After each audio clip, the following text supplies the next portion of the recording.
ang pangutana unsay nindot sa duha, no? Sa kinargahay. So ang tubag niya na is ang Toyota Hilux.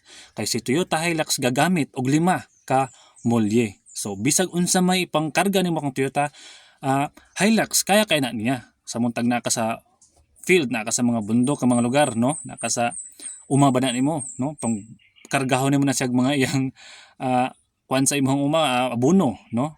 Mga binhi, no? Kaya ni Toyota Hilux, no? Si Triton kay tulo ka molye ang gamit ni Triton, no? So ug ikaw ibutang ta dili man pud kayo pirmi kargado, tagsarap pud kay kamo karga.